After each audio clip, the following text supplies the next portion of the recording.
Olá, pessoal, sejam bem-vindos ao nosso Centro Universitário INTA. Meu nome é Evandro Cunha e estamos fazendo um percurso na literatura do Antigo Testamento. E, de forma especial, estamos estudando o fenômeno profético em Israel, revelado nos profetas canônicos. Estudamos já os profetas maiores e, a partir deste momento, nós iremos iniciar o nosso estudo sobre os profetas menores. Nós já falamos que essa questão maiores e menores não é tanto uma questão de valor em si, mas é uma mera classificação literária, levando em consideração a quantidade de texto, né, produzido por esses profetas. Né? Lembrando que Osés tem 14 capítulos, Zacarias também, ou seja, são livros bastante longos, mas o volume dele ainda é inferior ao livro de Daniel, né? Então, por isso fizeram esses arranjos, mas a verdade é que todos possuem uma mensagem muito interessante, muito poderosa e relevante também para os nossos dias. Ok, pessoal, nós vamos começar falando um pouco sobre o livro de Oséias, no seu contexto geral, histórico e também literário e teológico, e a gente começa falando sobre a interpretação do livro em si. Né? Existe uma polêmica muito grande em torno dessa interpretação, devido ao conteúdo do livro, né? Principalmente as passagens que falam sobre a mulher de Oséias, né? E como Deus permite que ela vá para a prostituição, depois pega, depois manda de volta. E para nós, assim, ocidentais, né, da nossa moralidade puritana, a gente se sente um pouco de mal-estar, né, diante destas narrativas. Mas, na verdade, estamos tratando de textos do Antigo Testamento, e eu já falei para vocês em outras ocasiões que a moralidade do Antigo Testamento ela é um pouquinho mais elástica do que a nossa tradição, digamos assim, cristã, católica, puritana, protestante, que nós temos hoje. Tá certo? Então, a gente não pode cometer esses anacronismos conceituais, levar para o tempo passado os conceitos de hoje. Pelo contrário, né? Se a gente quer fazer uma boa interpretação, a gente tem que fazer o processo inverso. Né? Então, alguns querem acreditar que se tratava de metáforas, né? Porque a narrativa é tão dramática que muitos intérpretes querem dizer, não pode ter sido verdade isso aqui. Né? O mesmo acontece com o livro de Jó, né? Devido à tragédia, né, que aconteceu na vida de Jó, muita gente diz assim, mas é impossível um ser humano suportar isso, então deve ser uma metáfora, uma parábola. Pessoal, não é nada disso, o que está escrito é o que está escrito, né? E como eu tenho a minha formação de doutorado em filologia, então eu tenho uma verdadeira paixão pela questão da interpretação do texto como ele é. Né? O que nós iremos fazer com ele depois é outra história. Né? Então, o texto que nós temos diante de nós é o texto de Oséias, e é um texto confiável, e é um texto cuja narrativa é verdadeira e cujo objetivo é trazer para nós aquela mensagem de que Deus é aquele marido traído, né? E que Israel é aquela mulher volúvel, né? E que está sempre buscando pretexto para fazer as coisas erradas. E, na verdade, aquela mulher somos nós, seres humanos, né? Que temos as nossas tendências e as dificuldades para reconhecer quem nós somos realmente diante de Deus, quando, na verdade, os nossos caminhos estão, muitas vezes, bem distanciados do objetivo de Deus para a nossa vida. Né? Então, dessa maneira, a gente pega o livro de Oséias como uma literatura canônica. Né? Um outro fato também curioso, né? Que eu sempre tenho, aliás, antes de falar disso, eu volto sempre a falar da necessidade de nós lermos o texto, né? o texto na sua fonte, né, original, e, de preferência, nas línguas bíblicas, né, originais. Pelo menos um capítulo, né, de cada livro, né, se você conseguir ler ali, investir um pouquinho de tempo, você vai ver que você não vai perder tempo com isso. Você vai ganhar, e vai ganhar muito. Né? Você vai ganhar mais do que ficar lendo comentários bíblicos, quando, na verdade, você deveria cavar por você mesmo ali a interpretação. Mas se você não tem ainda essa estrutura para fazer esse tipo de trabalho, logicamente que é melhor ler os comentários bíblicos. Né? Mas, para mim, leitura de comentário bíblico não vale nada se você não lê a Bíblia. Né? Então, não vamos fazer um curso de teologia sem ler a Bíblia, né? Pelo amor de Deus. Né? Aí vai ser o fim da picada, como se diz aqui no Nordeste. Né? Pessoal, vamos ver aqui.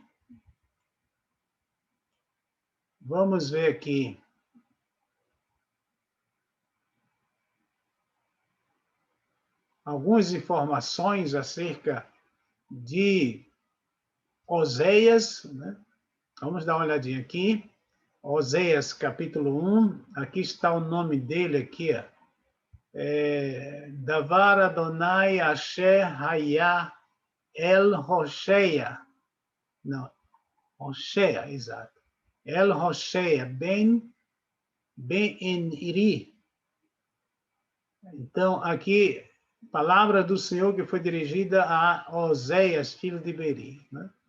Agora, perceba uma coisa interessante, né? Perceba uma coisa assim interessante, é que Oséias, deixa eu colocar logo aqui para vocês relembrarem esse fato, né? Vocês devem lembrar esse fatozinho aqui que eu já mostrei para vocês em outro contexto, né? Que depois da morte de Salomão, o reino se divide no ano 931 a.C. O reino do norte fica com 10 tribos. A capital é também chamado, o reino do norte chamado de Israel. A capital é na cidade de Samaria. E o primeiro rei é Jeroboão. Né? Jeroboão. E o reino do sul ficou com 2 tribos, a tribo de Judá e a tribo de Benjamim, né? Logicamente com alguns levitas também. Né? A capital em Jerusalém e o reino do sul ficou conhecido como reino de Judá. Isso aqui é importantíssimo para você que está estudando, começando os seus estudos teológicos. Porque muitas vezes você vai encontrar no Antigo Testamento falando Israel nos livros históricos, e a nossa tendência é achar Israel como sendo uma unidade política e religiosa. Né? E a gente esquece que depois do ano 931, o reino se dividiu, e quando se está se falando a partir daquele momento de Israel, está se falando, na verdade, do reino do norte. Tá certo? Então, aqui, por exemplo, sim, o reino do sul, Reoboão, o reino do norte foi destruído em 721 ou 722, né, de acordo com alguns teóricos, e o reino do sul, 586 a.C. Agora, olha aqui o que diz logo aqui na introdução. Palavra do Senhor que foi dirigida a Oséias, filho de Beri, nos dias de quem? De Uzias, Jotão, Acais e Ezequias, reis de Judá. Então, ele cobre todo esse período aqui, que praticamente é o mesmo período de Isaías, né? Muito semelhante ao período de Isaías. E nos dias de Jeroboão, filho de Joás, rei de Israel. Então, veja aqui, reis de Judá e reis de Israel. Aqui não é sinônimo, não. Não é paralelismo sinônimo, não. Aqui são 2 entidades políticas e geograficamente separadas, embora, né, praticamente ali na mesma região. Né? Tá ok? Então, não esqueça disso, né? Não se esqueça disso quando estiver lendo este livro, né? Então, voltando aqui, nesse gráficozinho aqui, perceba que Amós está aqui, Oséias, Amós e Oséias, eles têm o seu ministério desenvolvido para o norte. Estamos falando aqui em livros, né? Porque aqui também tivemos a presença de Elias, né? E de Eliseu. Não sei se eu vou conseguir riscar aqui em cima, viu? Aqui é uma imagem, não sei se... Ah, consegui. Então, aqui você tem Elias, também tem Eliseu. Foram profetas, né? Mas aqui está mencionado com a questão de profeta, questão de livros, né? A questão de livros. Então, esse período de Oséias, ele é muito semelhante ao período de Isaías e também de que mais aqui? De Miqueias, né? Se não estou equivocado. Então, perceba que houve mais profetas no sul, né? No caso aqui de Judá, né? Então, aqui, você tem o sul. Quando se fala de sul, está se falando de quê? De Judá. Ok? E quando se fala aqui de norte, né, do reino do norte, está se falando de Israel.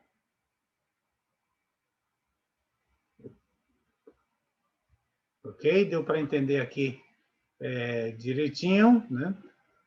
Que essa aqui é importantíssimo esse gráfico aqui para você ter uma ideia temporal, né? No ponto de vista diacrônico, né? Você saber quando estava... Olha, esses profetas que nós estamos estudando, ele vai cobrir 1 Samuel, 2 Samuel, 1 de Reis, né? Ok? Então, o ideal era ter lido esses livros simultaneamente, né? Então, realmente, nos dá uma visão bem mais ampla. Deixa eu ver mais aqui.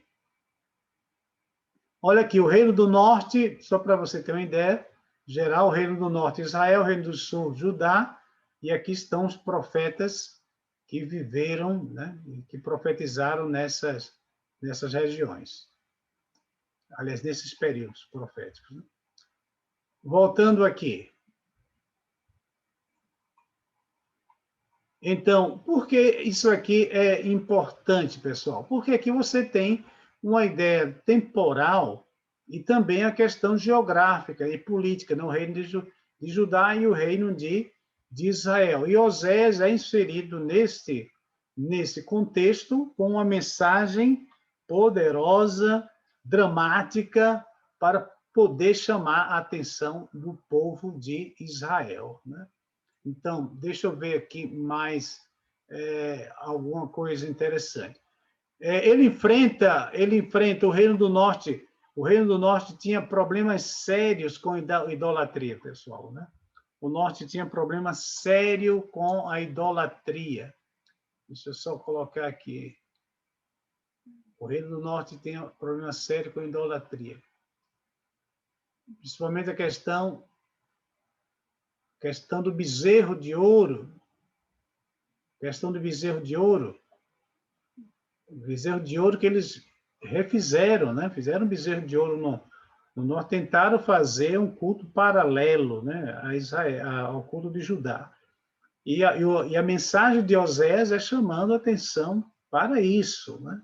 A necessidade de um reavivamento, da necessidade do povo voltar para Deus, assim como a sua esposa estava voltando para ele, e assim como ele aceitava a sua esposa, apesar de Deus também estava disposto a receber Israel, né? Aqui se fala aqui Israel, Judá, né? Aqui, olha agora já estou usando a palavra de Israel no sentido duplo, né? Ou seja, Deus estava disposto a receber o seu povo, né? Seu povo, de forma carinhosa, amorosa, assim como Osés era o marido traído, estava recebendo sua esposa também e oferecendo o perdão, né? Pessoal, esse é um evangelho tremendo, é um evangelho no Antigo Testamento, né? Eu fico encantado com com essa descrição que o livro de Oséias faz, né, da grandeza do amor de Deus por nós, né? Essa é a grande mensagem de Oséias, né? É um livro pequeno, sim, mas com mensagem grandiosa, né? Mensagem de que Deus é aquele que está disposto a receber a cada um de nós, desde que nos arrependamos dos nossos pecados e façamos o percurso de volta, né? O chuve, né? Como nós mostramos aí em outro texto, né? O chuve, né? Que significa voltar, né? Esse retorno, que é o verbo usado para descrever o processo de conversão, né?